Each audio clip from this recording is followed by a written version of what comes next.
a leer primero de Samuel 26, vamos a leer el verso 1.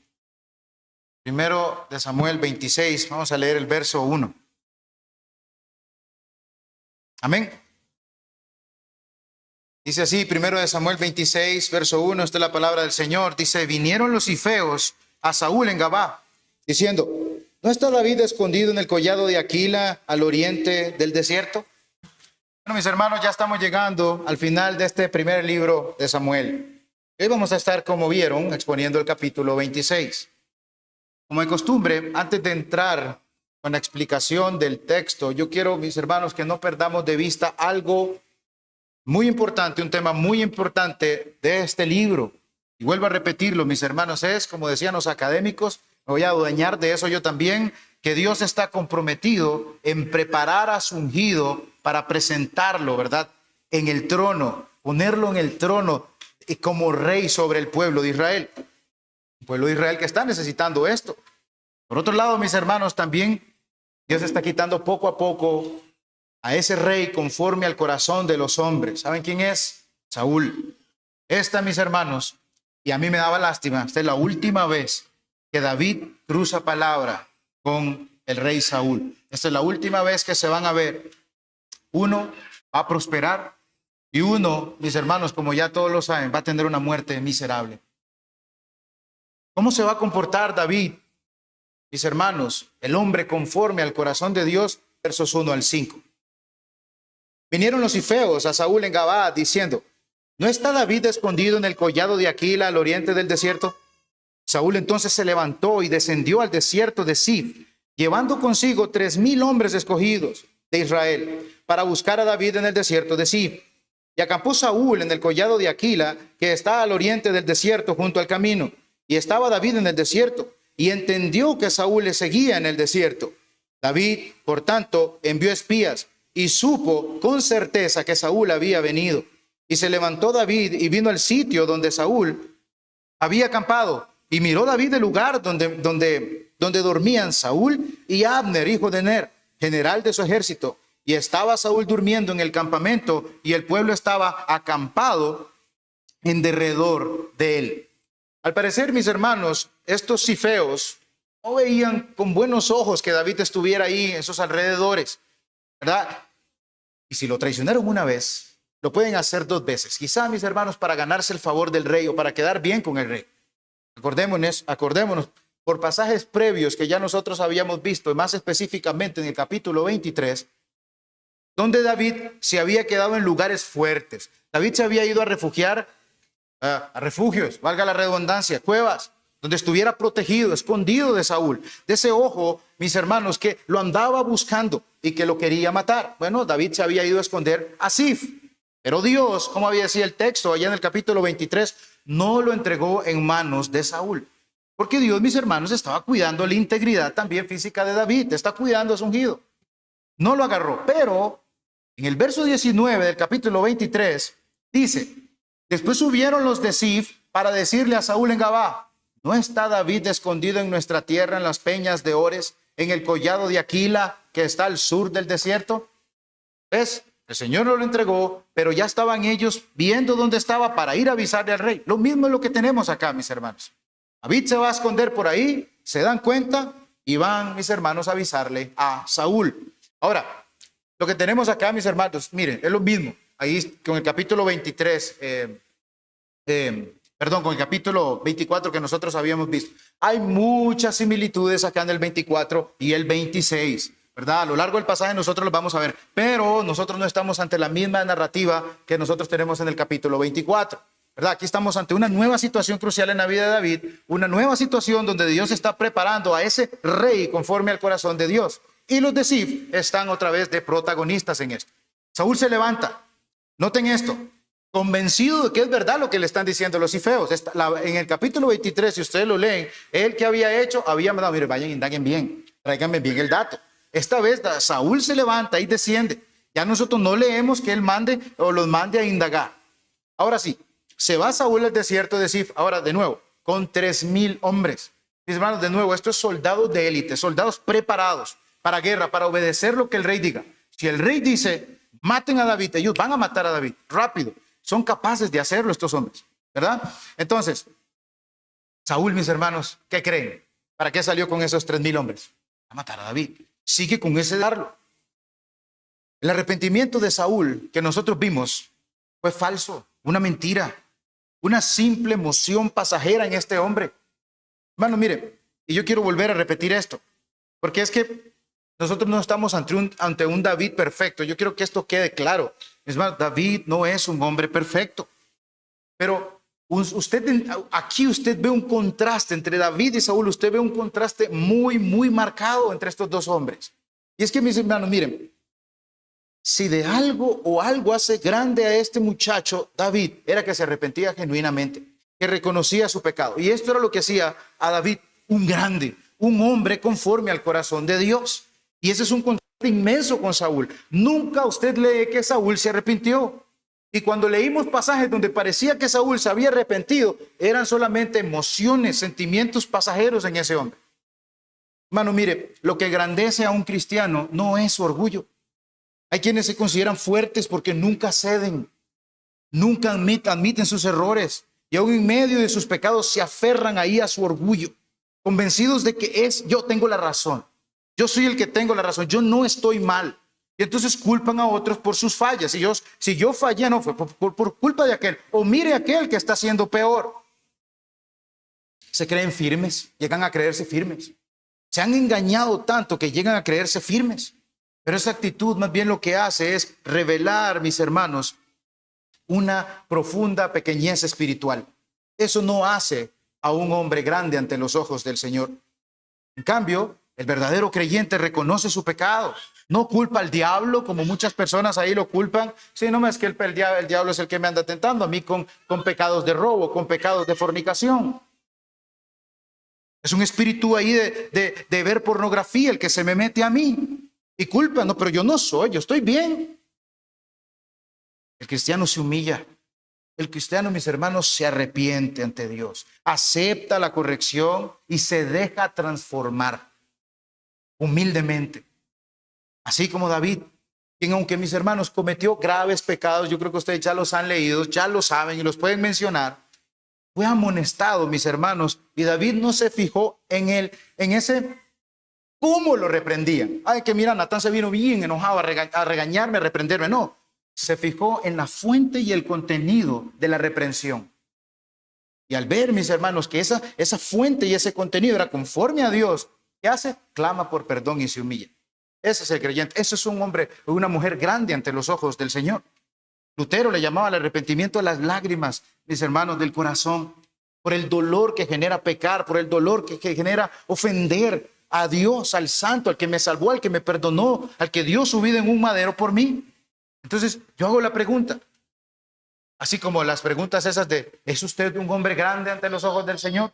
¿Es usted una mujer grande ante los ojos del Señor? ¿Cómo me doy cuenta que yo realmente soy grande ante los ojos del Señor? ¿Es mi arrepentimiento verdadero? ¿Somos conscientes, estamos siendo conscientes nosotros de nuestras muchas maldades?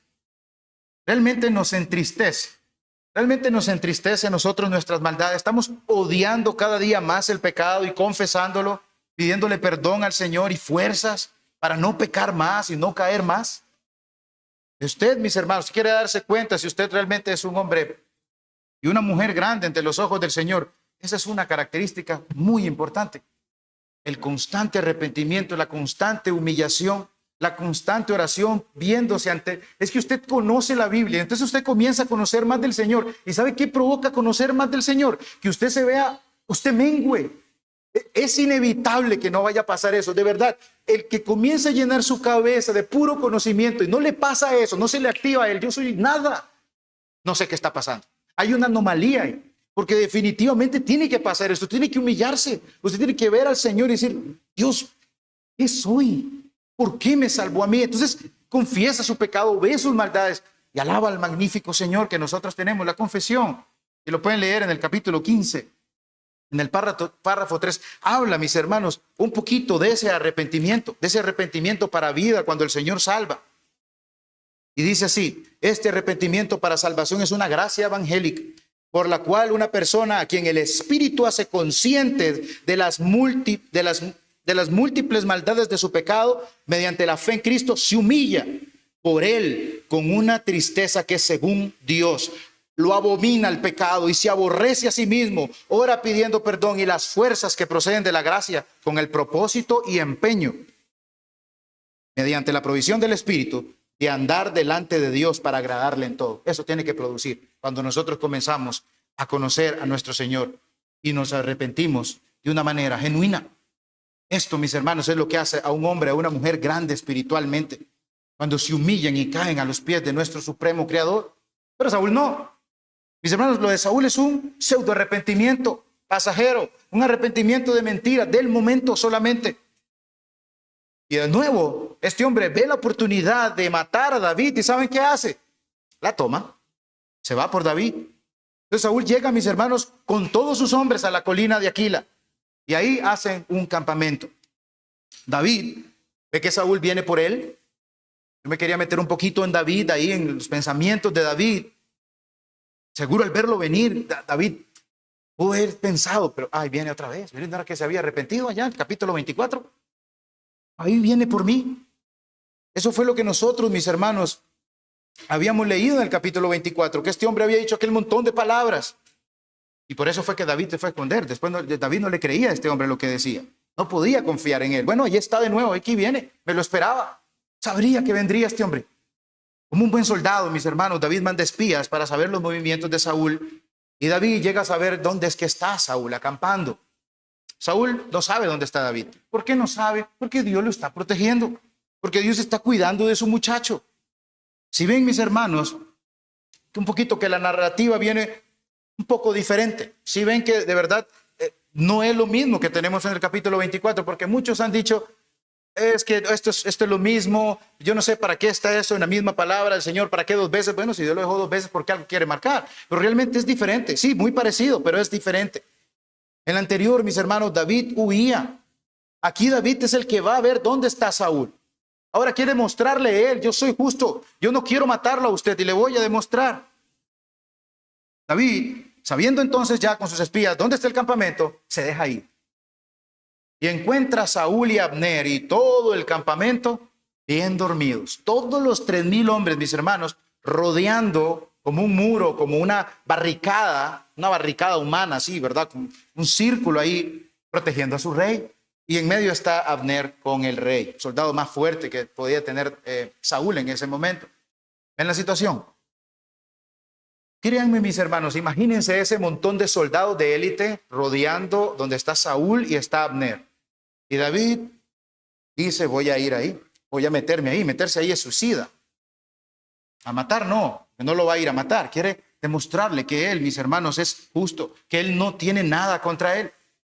Solo 2 hombres, o sea, David, y vamos a ver con quién se va él ahí, pero solo 2 hombres, ir a meterse ahí, mis hermanos, esto es sigilo en nivel experto, esto es dificilísimo, humanamente no creo que entre ahí, pero David, ¿qué hace? Decide ir. David es un hombre, mis hermanos, que confía, se está forjando, entonces confía en el Señor, confía en ese cuidado del Señor. Entonces, mis hermanos, David va. Ahora leamos de los versos 6 al 12 el segundo punto, David y la lanza de Saúl. Y dice así, entonces David dijo a Ahimelech el Eteo, o a Ahimelech Eteo, y a Abisai, hijo de Sarbia, hermano de Joab, ¿quién descenderá conmigo a Saúl en el campamento? Y dijo Abisai, yo descenderé contigo. David pues y Abisai fueron de noche al ejército, y he aquí que Saúl estaba tendido durmiendo en el campamento, y su lanza clavada en tierra a su cabecera, y Abner y el ejército estaban tendidos alrededor de él. Entonces dijo Abisai a David, hoy ha entregado Dios a tu enemigo en tu mano. Ahora pues, déjame que le hiera con la lanza y lo enclavaré en la tierra de un golpe y no le daré segundo golpe. Y David respondió a Abisai, no lo mates, porque ¿quién extenderá su mano contra el ungido de Jehová y será inocente? Dijo además David, vive Jehová, que si Jehová no lo hiriere, o su día llegue para que muere, o descendiendo en batalla perezca, guárdeme Jehová de extender mi mano contra el ungido de Jehová. Pero toma ahora la lanza que está en su cabecera y la vasija de agua y vámonos. Y se llevó pues David la lanza y la vasija de agua de la cabecera de Saúl y se fueron. Y no hubo nadie que viese ni entendiese ni velase pues todos dormían porque un profundo sueño enviado de Jehová había caído sobre ellos. Aquí, mis hermanos, otra vez tenemos algo similar al capítulo 24, pero de nuevo las diferencias son claras. Por lo que de nuevo quiero repetirlo, estamos ante otro acontecimiento. En el pasado, por la providencia de Dios, Saúl había entrado a una cueva a obrar, a hacer sus necesidades, a hacer del dos, donde David estaba ahí metido con sus 600 hombres. Ahora es David quien va a buscar a Saúl donde están durmiendo. Ahí están acampando. Y mis hermanos, aquí comienza la Biblia a introducirnos a nosotros más personajes que de hecho son muy familiares, hasta incluso favoritos. David pregunta a dos de sus hombres que quién va a ir con él al campamento. Si yo fuera un soldado de David, yo iría a una misión suicida como esa. Pero de entre ellos, de entre Abimelech y Abisai, aparece un valiente, Abisai, y le dice, yo voy con el futuro rey. Abisai, mis hermanos, y desde ella le quiero dar datos para que miremos quién es este hombre y por qué da la respuesta. Es un sobrino de David, ¿verdad? Es un hijo de su hermana que se llama Sarbia. En Primera de Crónicas 2, del 13 al 16 dice, Isaí engendró a Eliab, son los 7 hermanos de David, su primogénito, el segundo Abinadab, el Simea el tercero, el cuarto Natanael, el quinto Radai, el sexto Osem y el séptimo David, de los cuales Sarbia y Abigail fueron hermanas. Sarbia y Abigail fueron hermanas de David. Tenía una esposa y una hermana que se llamaban Abigail. Y los hijos de Sarbia fueron 3, Abisai, Joab y Asael. Ya, si ustedes han leído la historia, ¿saben quiénes son estos 3 hombres? Abisai, mis hermanos, no es un soldado cualquiera. De hecho, más adelante lo vamos a ver, si así Dios lo permite, se hace líder de los 30 valientes de David. ¿Okay? 30 hombres bravos, valientes, hombres élite de guerra. Este hombre es un valiente. Yo no sé, mis hermanos, pero yo me imaginaba a Abisai oyendo cómo su tío derrotó a un gigante. Entonces probablemente se llenaba de orgullo. Mi tío mató un gigante, quiero ser como él. Ejemplo a seguir. De hecho, muchos hermanos decían, David se ha comportado hasta el día de hoy como un ejemplo de un líder a seguir. Ahora, aquí no lo dice la escritura, uno puede llegar y decir esto, ¿verdad? De cómo él le dice, yo voy con usted, tío, déjeme ir. Es un hombre valiente. Pero estos, mis hermanos, estos hombres, hay algo que los caracteriza, mis hermanos, en la narrativa, lo que la Biblia nos presenta, es que son violentísimos, son sanguinarios. A esto no les pesa arrancarle la cabeza a la gente. Solo David, dígamelo, y le corto la cabeza. Hermano, cortar la cabeza a un ser humano, estos hombres lo pueden hacer sin ningún problema, cosa que choca con el ungido del Señor. Ustedes van a ver muchas veces a David diciendo, ¿qué tengo yo con ustedes, hijos de Sarbia? Porque son súper violentos y sanguinarios. Así que no es de extrañar que este muchacho quiera ir con su tío, quiera ir con David, el futuro rey, con deseos de matar a quien le trae tanta agonía a su tío. Pareciera, mis hermanos, que todo va a salir bien, de hecho. David es el futuro rey, ya se lo han prometido. Además es un guerrero genial. David no es cualquier cosa también. Es un líder ejemplar y su sobrino Abisai, que también es valiente, está con él, no se queda atrás. Entonces, mis hermanos, pasa algo. Si ustedes lo notaron, es de noche. No, Saúl está listo. Si hay que ir a matarlo, voy con las armas necesarias para hacerlo. Todo se alineó a favor de David. Encuentran a Saúl dormido y en su cabecera pone la lanza. Eso es un signo, como les dije la vez pasada, creo, de la autoridad regia de Saúl, de su autoridad como rey. Y que irónicamente aquí puede ser utilizada ahora para matarlo a él, ¿verdad? En la segunda vez que David, mis hermanos, es la segunda vez que David tiene a Saúl en sus manos. La pregunta es, como todo se alineó de manera perfecta, ¿será esta la señal? No, es que una vez está bien, pero es que son 2. ¿Será que Dios me está diciendo que me lo está entregando en mi mano? Es que todo indica que sí, parece que sí. De nuevo Saúl está vulnerable. Esta vez está dormido. Y para variar, mis hermanos, aparece Abisai. Y como dice Ralph Davis, irrumpe Abisai con el susurro más teológico. Verso 8. Hoy ha entregado Dios a tu enemigo en tu mano. Tío, hoy Dios se lo ha entregado en su mano. Pero mis hermanos, aquí lo que está en juego es entonces la obediencia a Dios y el carácter de ese ungido. Así que David responde de vuelta, mis hermanos, con un buen argumento teológico. Leamos ahora del 9 al 11. Y David respondió a Abisai, no le mates. Primero, porque matar es pecado. Está en la ley del Señor. Porque ¿quién extenderá su mano contra el ungido de Jehová? Es el ungido que Dios ha puesto. Esa es la autoridad que Dios nos ha dejado aquí. Si usted lo mata, ¿va a quedar inocente? No, no va a quedar inocente. Eso es pecado.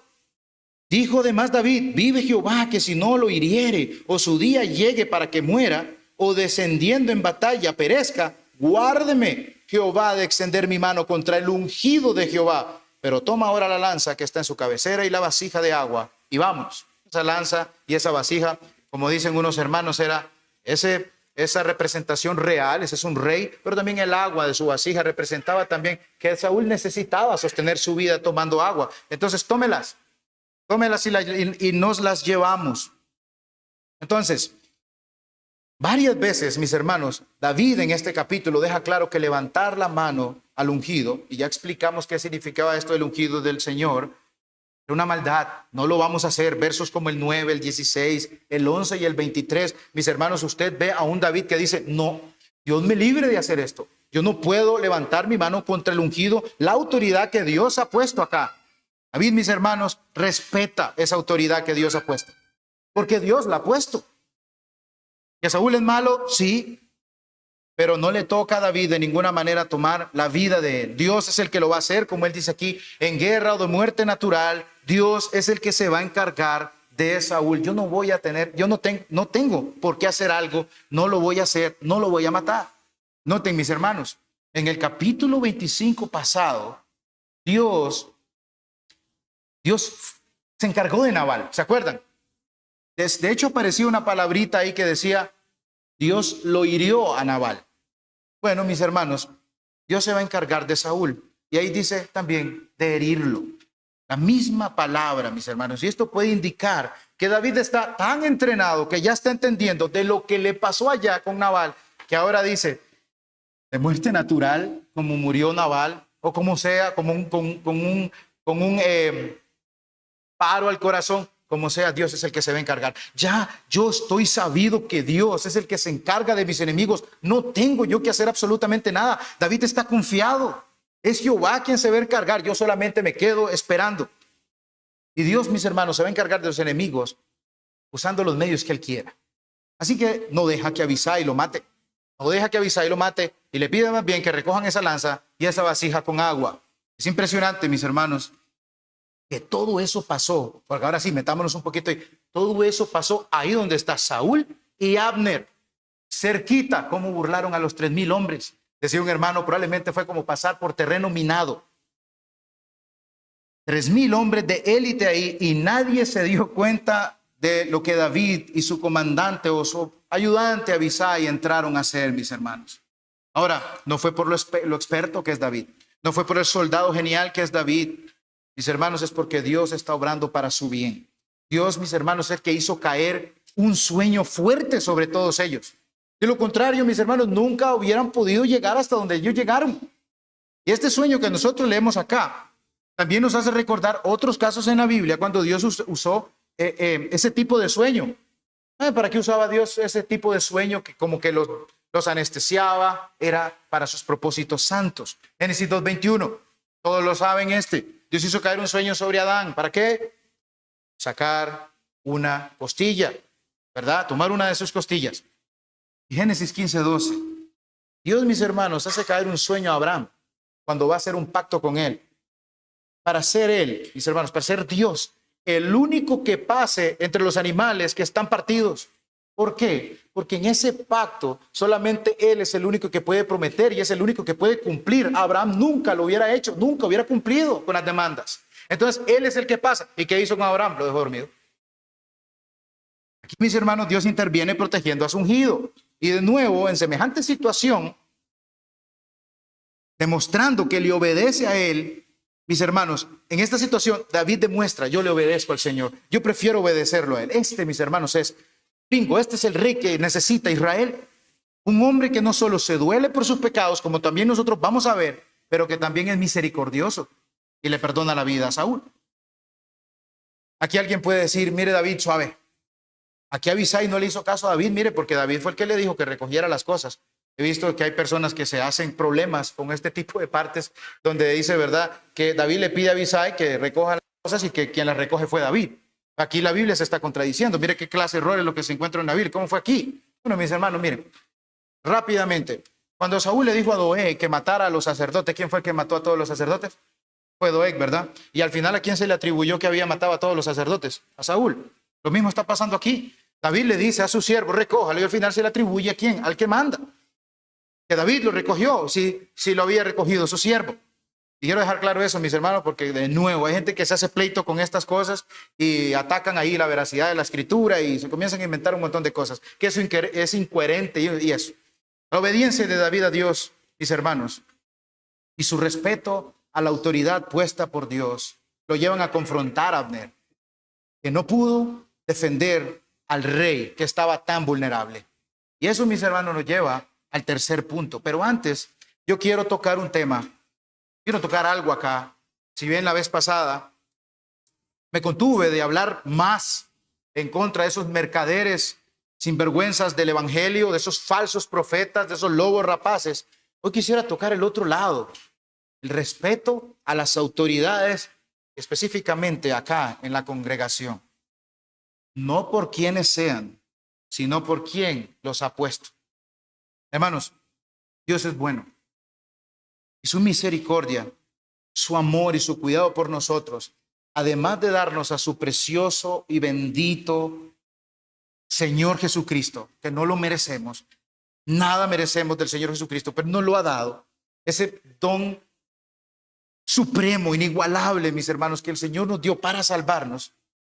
Además de darnos eso, a Cristo, que nos salva, nos perdona, que nos limpia, Dios no nos deja ahí tirados. Nos pone en iglesias. Nos pone en iglesia, además, mis hermanos, con ustedes, con hermanos que podemos tener comunión, con hermanos de nuestra común fe, donde somos cuidados, somos amonestados, somos amados, somos exhortados. Y todo esto, mis hermanos, Dios lo hace, ¿verdad? Esto de amonestarnos, esto de exhortarnos, lo hace, mis hermanos, por su santa palabra predicada.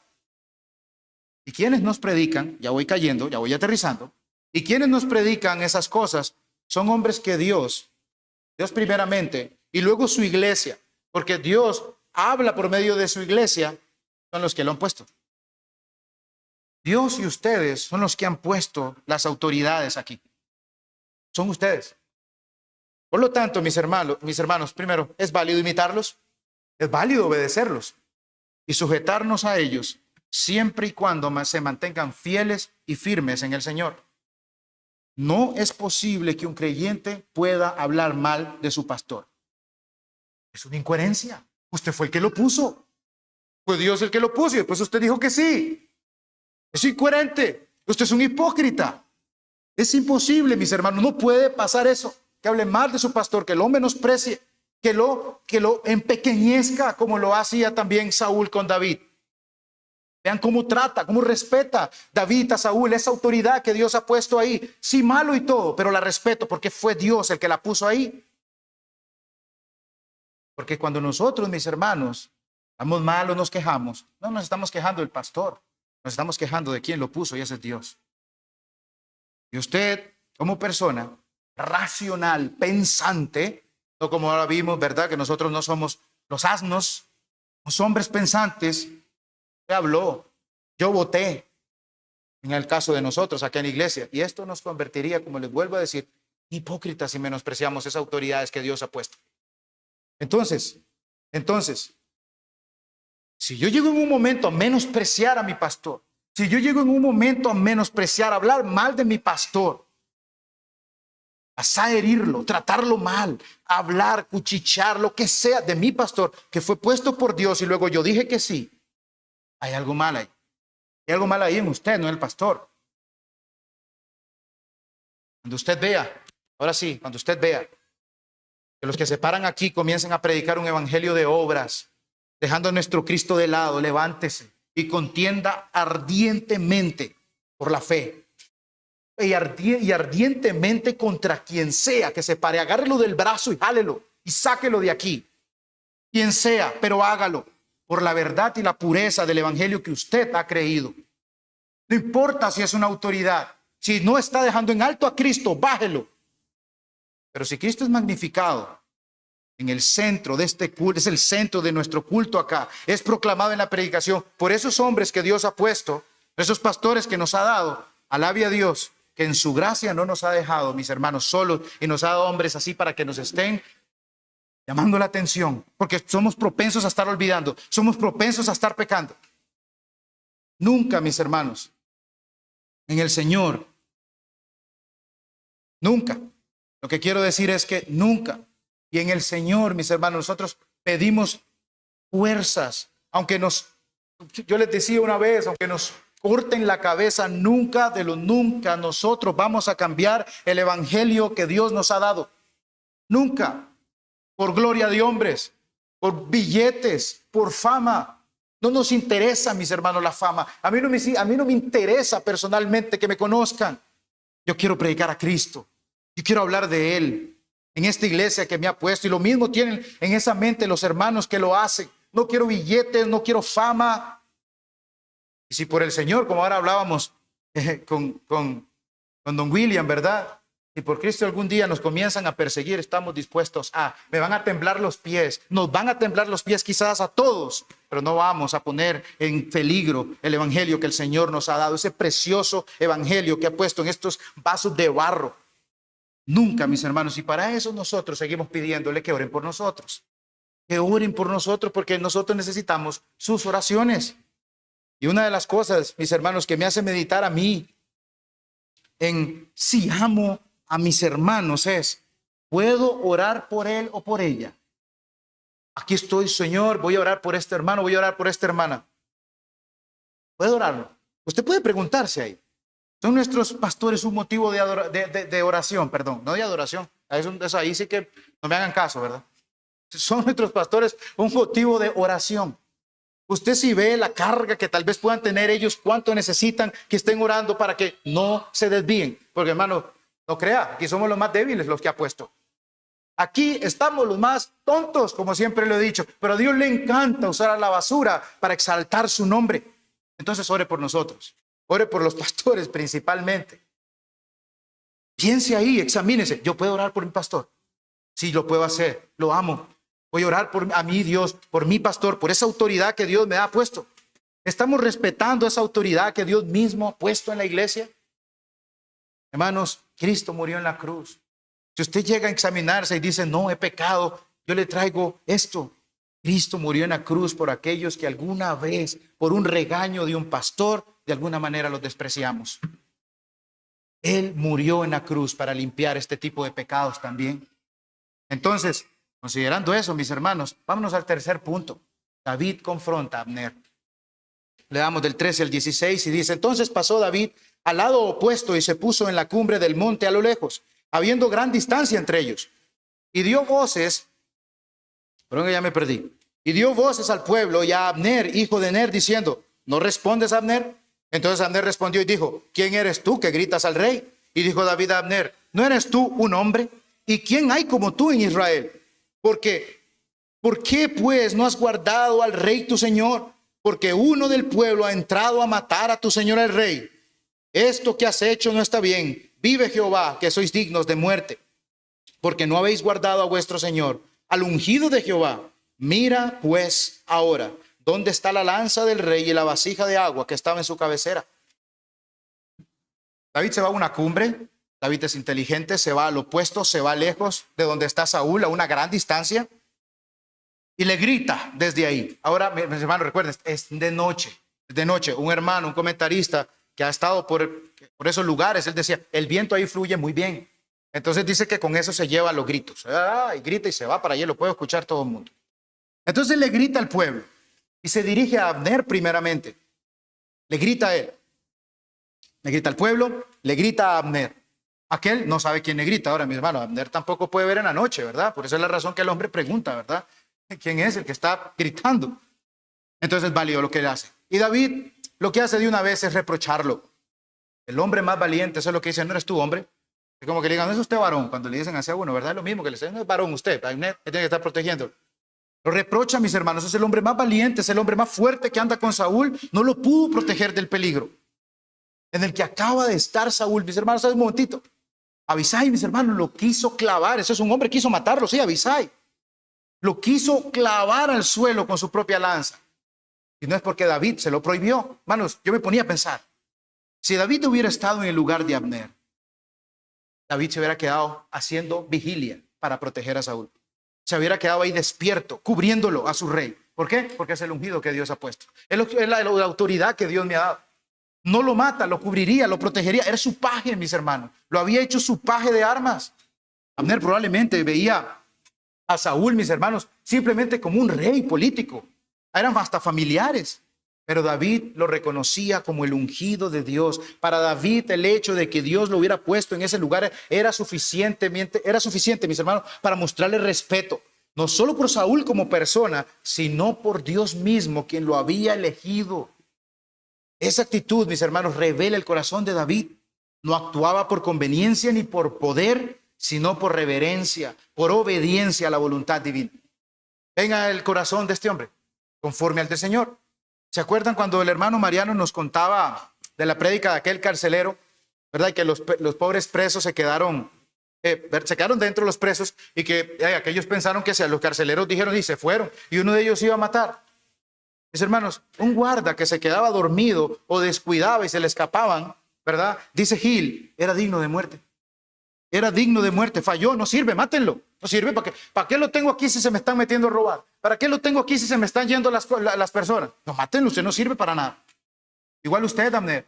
Y todos esos 3,000 hombres no sirven para nada. Pero David, mis hermanos, fue Dios el que hizo caer en un sueño a estos hombres. Fue Dios. Y usted me puede decir, hermano, pero no culpemos tanto a Abner. Fue Dios el que les puso un sueño. Ya no es culpa de ellos, ¿verdad? Que cayeran en ese sueño y que David hiciera todo eso. Cuando David, mis hermanos, habla estas cosas, está convencido de que Dios está con él, ¿verdad? Pero mis hermanos, no sabe de qué maneras misteriosas Dios puede trabajar. No sabe de qué maneras misteriosas Dios lo está cuidando. Y en este momento Dios lo está cuidando, haciendo caer un sueño. Detrás de escena Dios hizo caer este sueño. ¿Para qué? Para que David pudiera hacer lo que hizo. Para cuidar de su ungido también. Hermanos, no sabemos incluso nosotros de cuántas cosas Dios en esta vida nos ha guardado. De cuántas maneras milagrosas, de cuántas maneras misteriosas nos ha protegido. Y aquí estamos. Pero sabemos que Dios está con nosotros. La evidencia, mis hermanos, de la obediencia a Dios y su respeto al rey, están, mis hermanos, ahí en su mano. Una lanza y la vasija o la jarra con agua. Son un grito esas dos cosas que dicen, tuve la oportunidad de matarte, rey, y no lo hice. Porque obedezco al Señor primeramente, porque fue Dios quien lo puso a usted. ¿Qué gritos, mis hermanos? El mejor hombre de Saúl está ahora avergonzado ante esos 3,000 soldados. Su negligencia, mis hermanos, lo dejó expuesto. Y de repente los gritos de David despiertan a otra persona. Vamos ahora al último punto ya. David y Saúl y su último encuentro del 17 al 25. Dice, conociendo Saúl la voz de David, dijo, ¿no es esta tu voz, hijo mío, David? Y David respondió, mi voz es, rey, señor mío. Y dijo, ¿por qué persigue así mi señor a su siervo? ¿Qué he hecho? ¿Qué mal hay en mi mano? Ruego pues que el rey, mi señor, oiga ahora las palabras de su siervo. Si Jehová te incita contra mí, acepte la ofrenda, él la ofrenda. Mas si fueren hijos de hombres, malditos sean ellos en presencia de Jehová. Porque me han arrojado hoy para que no tenga parte en la heredad de Jehová, diciendo, ve y sirve a dioses ajenos. No caiga pues ahora mi sangre en tierra delante de Jehová, porque ha salido el rey de Israel a buscar una pulga, así como quien persigue una perdiz por los montes.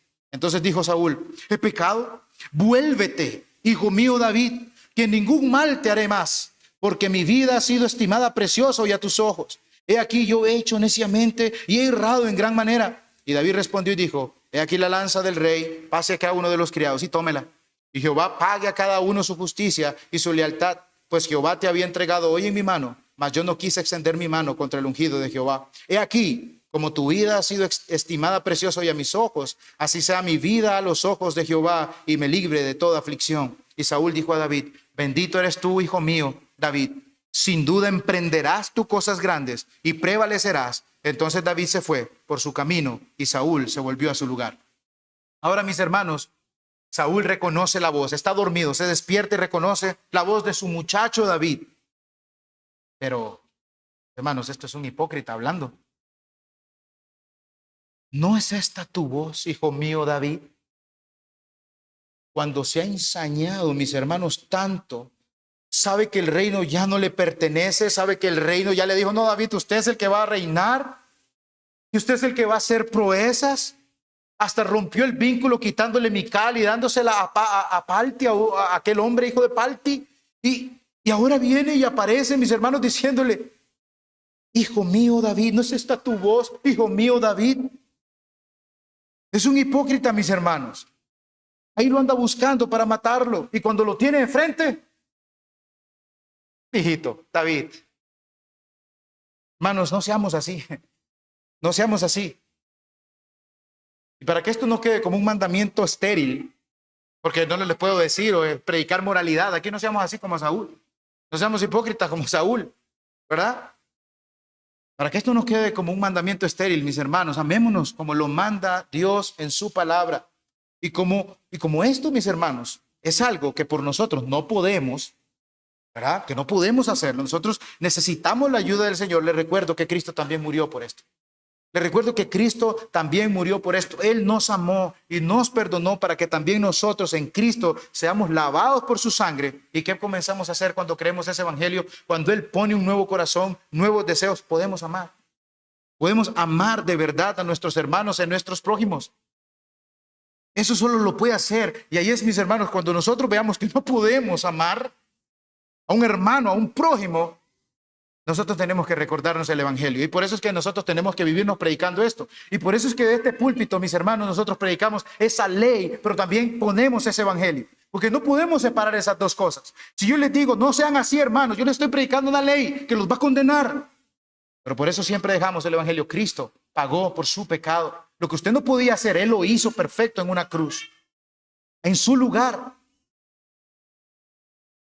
El hipócrita habla y el ungido le responde con una humildad genuina. De nuevo, mis hermanos, haciéndole preguntas retóricas a Saúl. Y claven en la mente de Saúl la idea de que David sí es inocente.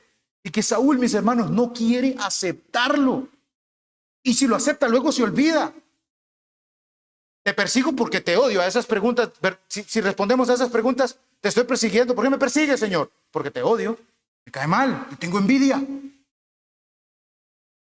¿Qué he hecho, Señor? No has hecho nada, David. No has hecho nada. Todo el que lo ha hecho soy yo. Yo soy el del malvado corazón. Y con dos evidencias, mis hermanos, allá a la par. No hay maldad en usted, David. Pero Saúl sigue aferrado a su pecado. No quiere reconocerlo. Y mire lo que le propone David. A mí me encanta cómo David respeta al rey. No lo hace ver directamente que es usted el que me quiere matar. Es usted y su malvado corazón. Y le dice, si es Dios que te ha incitado. Dice, si es Dios quien te ha incitado contra mí. O sea, si usted me está persiguiendo para quererme matar como un juicio porque yo pequé contra usted. Bueno, Saúl, yo voy a ofrecer un sacrificio para que el Señor me perdone y perdóneme usted. Yo estoy dispuesto a hacer la ofrenda. Es como si David dijera, yo estoy dispuesto. ¿Qué es la ofrenda que tengo que dar? Yo la voy a dar, pero perdóneme. Y si son los hombres los que lo están incitando, si por chismes, por lo que sea, lo están haciendo que usted venga contra mí, noten, nunca le dice directamente, es usted el que está mal. Esto tenía que a Saúl con esas preguntas hacerlo ver, soy yo el que está mal, no usted, David. No, Dios no me ha incitado. Aunque vamos a ver después más adelante cómo Dios incita a David a hacer un censo. Pero eso va a ser más adelante, hermano, porque eso es largo. Y si son los hombres, dice, quienes han hecho esto, quienes lo han puesto a usted en mi contra, bueno, que Dios lo juzgue. Yo soy inocente, yo no le voy a hacer nada. Que Dios lo juzgue. Lo más curioso de esto, mis hermanos, es que Saúl podía pensar, David, es mi propio odio, es mi maldad hacia usted, lo que me ha embarcado en esta misión de muerte. David reclama que ha tenido, mis hermanos, que andar de un lugar a otro, lejos de la tierra donde se adora al Dios vivo y verdadero, expuesto en tierras paganas a adorar otros dioses falsos. Eso es lo que quiere decir en esa parte. David no podía, mis hermanos, ir a la casa de Dios a presentar sus ofrendas, al tabernáculo, a adorarlo, a ver su rostro en el templo, como dice el Salmo 63:2. Dice, para ver tu poder y tu gloria, así como te he mirado en el santuario. Estar con el pueblo de Dios, está privado de estas cosas, David, y le duelen. Esto es genuino, mis hermanos. Ya no podía estar ahí cuando un día, mis hermanos, estaba reunido con su pueblo, con el pueblo de Israel que tanto lo amó y que tanto probablemente lo ama aún. Y hermanos, David podía adorar a Dios donde sea, donde estuviera lo podía hacer, pero él quería seguirlo haciendo en su tierra, no lejos de ella. Pero la constante molestadera de Saúl, de andarlo persiguiendo donde sea, lo llevaba a tener que andarse moviendo aún más y más lejos de la nación, y pronto lo vamos a ver nosotros en Gat. Qué dolor, mis hermanos. Esto era un dolor genuino para David, no poder adorar a su Dios en su propia casa, con todo su pueblo. ¿Cuántos privilegios nosotros tenemos hoy, mis hermanos? Hermanos, podemos examinarnos. ¿A quién le trajo dolor cuando la pandemia, ese COVID, nos privó de poder adorar? Estábamos en los lagos los que estábamos en ese tiempo. ¿A quién le trajo dolor cuando esa pandemia nos privó de poder ir a adorar al Señor, a cantarle? Para muchos, mis hermanos, sepan, esto fue un escape al mundo donde pertenecían. Un escape al mundo donde pertenecían. Para otros fue dolor, angustia, desesperación, clamor. No porque nos fuera a matar la enfermedad, sino porque nos habían privado de ir a adorar con nuestros hermanos a su casa. Nosotros no somos cristianos que solamente tenemos la biblecita en la casa, oramos en la casa, eso es bueno, no estoy diciendo que no, pero también deseamos adorar al Señor donde Él ha dicho que se tiene que reunir su pueblo a adorarlo. Mi pregunta es, ¿sigue ferviente su deseo de adorar al Señor? Donde sea. Los cristianos de antes eran bien valientes, adoraban en cuevas, hediondas, donde sea, pero yo quiero, déjeme adorar a mi Señor donde se reúnen mis hermanos.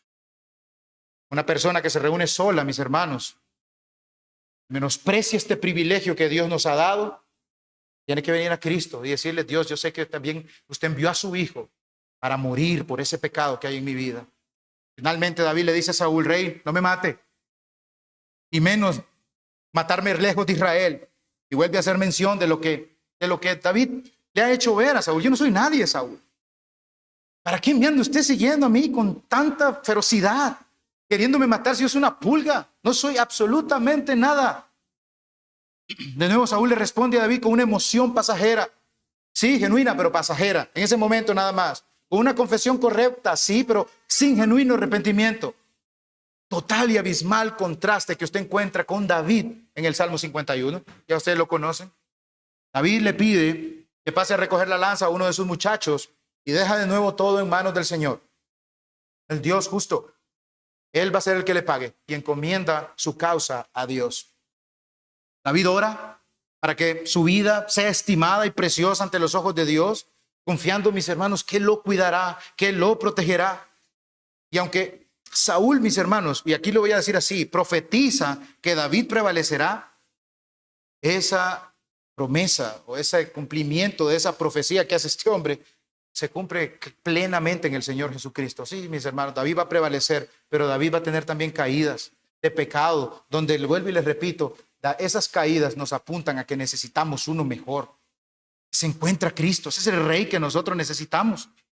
David fue guardado por Dios y sí, llegó a ser rey, pero de nuevo, mis hermanos, falló. En cambio, nuestro bendito Señor Jesucristo sí prevaleció, sí prosperó, venció al pecado, mis hermanos, en obediencia perfecta, dio su vida por nosotros. David no podía dar su vida por nosotros y perdonarnos. Cristo sí, nos perdonó a nosotros los pecadores de la más baja calaña, limpiándonos de toda maldad. Por eso, mis hermanos, aunque David fue un siervo de Dios, nuestra mirada, como nos decía ahora el hermano, debe estar puesta en Cristo solamente. El verdadero rey, el Salvador perfecto. Y aunque si no lo notaron, Saúl le pidió algo a David. David, vuélvete, regrese. De nuevo, mis hermanos, David no puede confiar en él y dice, conociendo el inestable y engañoso corazón de Saúl, no confiaría en ninguna de sus profesiones o promesas, sino que se mantendría fuera de su alcance. Y aquí, mis hermanos, estos dos hombres no se van a ver nunca más, porque Saúl muere en el capítulo 31. Mis hermanos, meditemos en lo predicado, ya terminé, meditemos en lo predicado.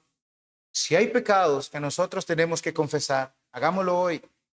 Clamemos al Señor Jesucristo. Todavía el día de hoy es salvación. Hay salvación para aquel que viene humillado ante el Señor. Quizá mañana pueda ser tarde y le espere, mis hermanos, un final terrible, miserable. Comenzó muy bien Saúl, pero ¿cómo terminó? Terriblemente mal. Y que el Señor, mis hermanos, nos ayude a prosperar como cristianos en su conocimiento, pero también en nuestra obediencia. ¿Cómo? Agarrándonos de aquel que el Señor ya había dicho que iba a prosperar. Usted no va a prosperar si usted no se agarra de Cristo, el prosperado. Usted no va a prosperar nunca. Isaías 52, pueden leerlo. Usted nunca va a prosperar si usted no se agarra, si usted no se sujeta de la cruz del Señor Jesucristo. Oremos. Padre amado, gracias por la gran bendición que nos ha dado de su palabra. Muchos temas hay aquí, Señor. Su providencia preciosa, cómo usted ha utilizado las cosas para cuidar a su ungido David. Pero Padre bendito, cómo usted cuidó, preparó y también hizo que el Señor Jesucristo perseverara como nos enseñaron hoy. Preservarlo también. ¿Para qué? Para un propósito santo, salvarnos a nosotros. Amado Padre, ayúdenos a que podamos vivir esta vida cristiana.